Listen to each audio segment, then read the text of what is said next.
നോമ്പ് തുറ ധൃതി കൂട്ടാന്ന് പറഞ്ഞാൽ പ്രത്യേകം മനസ്സിലാക്കണം. ആൾക്കാർ ചിലപ്പോൾ തെറ്റി മനസ്സിലാക്കണം.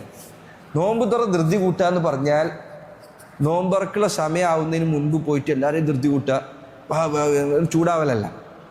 നോമ്പിൻ്റെ സമയമായി എന്ന് അറിഞ്ഞാൽ നോമ്പറക്കുക, അത്രയേ ഉള്ളൂ.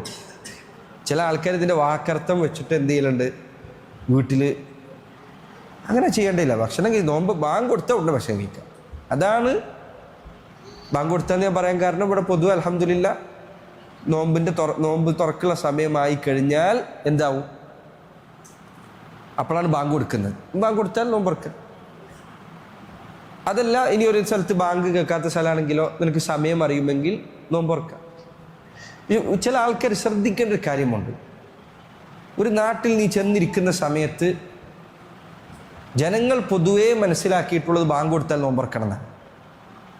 അപ്പോൾ കുറേ ആൾക്കാരപ്പോൾ നീ നോമ്പ് തുറക്കാനിരിക്കുകയാണ്. അവരെല്ലാവരും മനസ്സിലാക്കുന്നത് ബാങ്ക് കൊടുത്താലാണ് സമയമാവുള്ളൂ എന്നാണ്.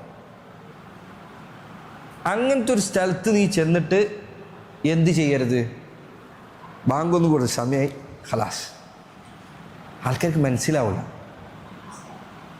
ഒരിക്കലും ഒരു സുന്നത്ത് ആളുകളെ ഫിത്നയിലാക്കിക്കൊണ്ട് ചെയ്യരുത്.